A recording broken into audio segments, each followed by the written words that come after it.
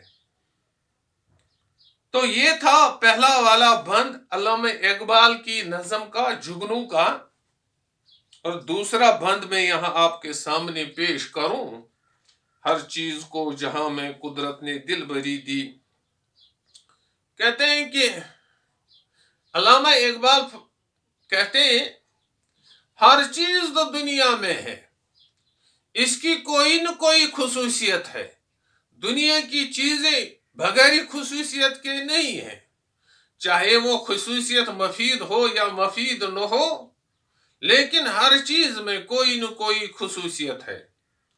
پروانے کو تپش دی، پروانہ تو اس کو تو گرمی عطا ہوئی ہے، اس کو تو عشق عطا ہوا ہے، وہ گرمی دیکھ کر، روشنی دیکھ کر اپنے آپ کو جلاتا ہے، اور جگنو کو نوازا ہے روشنی سے، وہ خود روشن ہے، اور جب کبھی اڑتا ہے تو آس پاس کی چیزوں کو روشن کرتا بھی ہے۔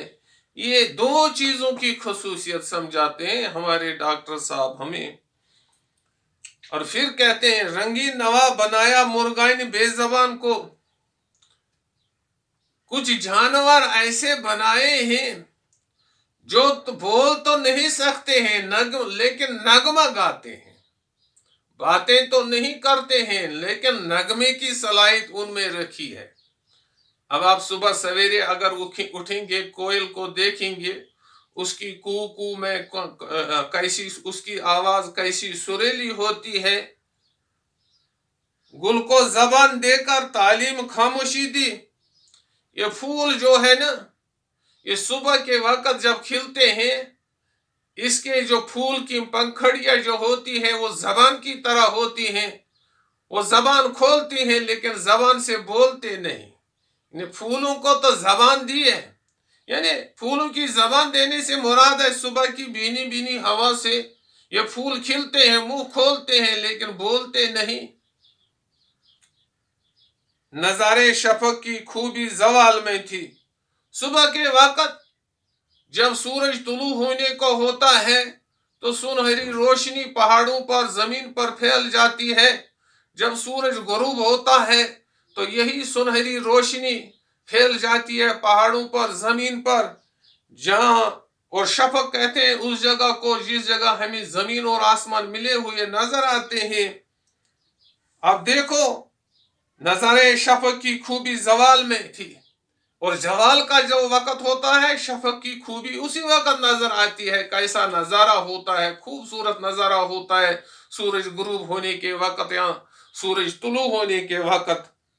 چمکا کے اس پری کو تھوڑی سی زندگی دی، اس شفق کو پری کی مانند چمکایا ہے، اگرچہ اس کی زندگی چند لمحات ہی ہیں، یعنی یہ زوال کا وقت چند منٹوں میں ہی رہتا ہے، لیکن بڑا خوبصورت نظارہ اس کا وقت ہوتا ہے۔ یہ بھی خدا کی کاریگری، خدا کی قدرت کا ایک کرشمہ ہے، ایک جھلک ہے۔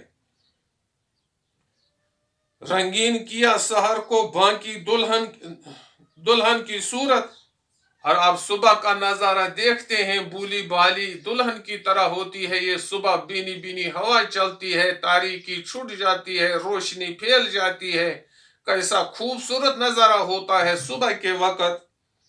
پہنا کے لال جوڑا شبنم کی آرسی میں، اور شبنم کے قطرے جو ہوتے ہیں، ان شبنم کے قطروں سے جب روشنی گزرتی ہے تو یہ موتیوں کی طرح یہ شبنم کے قطرے چمکتے ہیں، ایسا لگتا ہے کہ لال جوڑا پہن رکھا ہے شبنم کے قطروں نے۔ سایہ دیا شجر کو، پرواز دی ہوا کو۔ اب خدا کی قدرت کے کرشمے، خدا کے جھلوے ہمیں بتاتے ہیں علامہ اقبال کہ یہ درخت جو ہے نا، ان کو خدا نے سایہ سے نوازا ہے۔ تپتی دھوپ میں جھلسے لوگ درختوں کے سائے میں بیٹھ کر آرام کی سانس لیتے ہیں، اور ہوا کو اڑنے کی طاقت، پرواز کرنے کی طاقت دی ہے۔ حالانکہ ہماری نظروں سے اگر ہم اپنی آنکھوں سے دیکھیں گے کہ ہم ہوا کو نہیں دیکھ سکتے ہیں، یہ تو ایک گیس ہے، لیکن ہم اس کو محسوس کر سکتے ہیں۔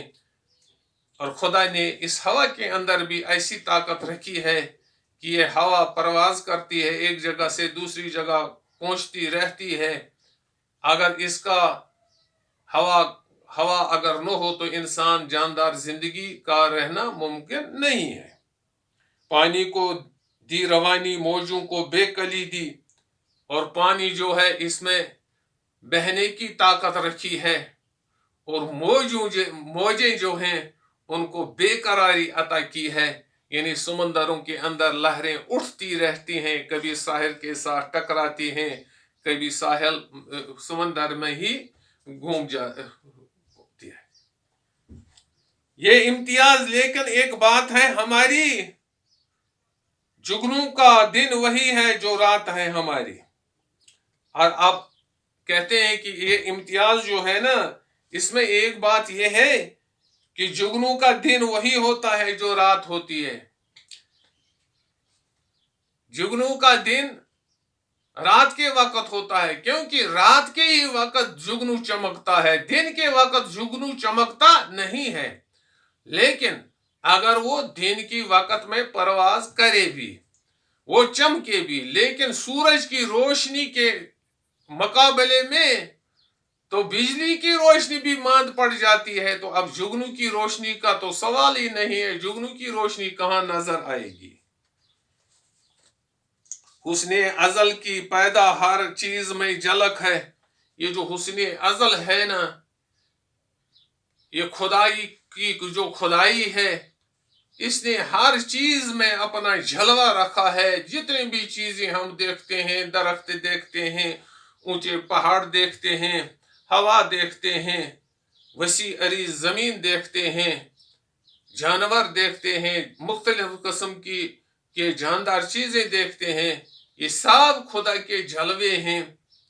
انسان میں وہ سخن ہے، گنچے میں وہ چٹک ہے، انسان میں بولنے کی صلاحیت رکھی ہے، تو یہ بھی خدا کا ایک کرشمہ ہے کہ گوشت اور ہڈیوں کا بنا ہوا ایک ڈھانچہ، یہ سوچتا بھی ہے، سمجھتا بھی ہے، بولتا بھی ہے۔ اور اسی طرح پھول جو ہوتا ہے، کلی بند ہوتی ہے، یہ کلیاں کھلتی ہیں، کانٹے دار جھاڑیوں کے اندر، پتہ نہیں ہے ان کے کھلنے میں کون معاون ہے، کون مددگار ہے، کس نے ان میں کھلنے کی طاقت رکھی ہے۔ بس یہی کہہ سکتے ہیں کہ ہر چیز میں حسن ازل کا جلوہ ہے، خدائی کا جلوہ ہے۔ یہ چاند آسمان کا شاعر کا دل ہے گویا، آسمان پر جو یہ چاند چمکتا ہے یہ شاعر کے دل کے مانند ہے۔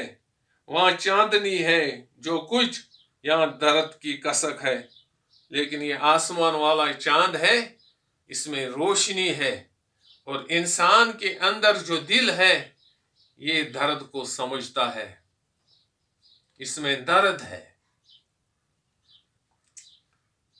انداز گفتگو نے دھوکے دیے ہیں، ورنہ ہمیں باتوں سے ہی دھوکا لگتا ہے، سوچنے سمجھنے سے ہی دھوکا لگتا ہے۔ جب ہم صحیح انداز میں نہیں سوچتے، اگر ہم صحیح انداز میں سوچیں، اب غور و فکر کریں، تو پھر ہمیں دھوکا نہیں لگ سکتا ہے۔ نغمہ ہے بوئی بلبل، وہ پھول کی چہک ہے، اور جب نغمہ گاتا ہے بلبل پھولوں کے اندر، وہ یوں ہی تو نغمہ سرا نہیں ہوتا ہے۔ جب پھولوں کی خوشبو اس کے دماغ تک پہنچتی ہے تو وہ نغمہ سرا ہوتا ہے۔ اب سمجھیں گے کہ اگر نغمہ گاتا ہے بلبل تو یہ پھول کیوں نہیں نغمہ سرا ہوتے ہیں؟ پھولوں کا نغمہ یہی ہے کہ وہ خوشبو کو بکھیرتے ہیں۔ کثرت میں ہو گیا ہے وحدت کا راز مخفی۔ یہ دنیا کی جتنی بھی چیزیں ہیں، یہ کثرت سے جتنی چیزیں ہیں، ان میں صرف خدائی کا راز ہی چھپا ہوا ہے۔ جگنو میں جو چمک ہے وہ پھول میں مہک ہے، جگنو کے اندر چمک رکھی ہے اور پھول کے اندر خوشبو رکھی ہے۔ یہ اختلاف پھر کیوں ہنگاموں کا محل ہو، پھر انسان آپس میں اختلاف کیوں کرتے ہیں؟ انسان آپس میں لڑتے بڑھتے کیوں ہیں؟ ایک دوسرے کی ضد دل میں کیوں رکھتے ہیں؟ ہنگامہ آرائیاں کیوں ہوتی ہیں؟ قتل غارت کیوں ہوتی ہے؟ ہر شے میں جبکہ پنہا خاموشی ازل ہے، جبکہ ہر چیز کے اندر خدا کی خدائی بسی ہوئی ہے۔ باقی وسلم۔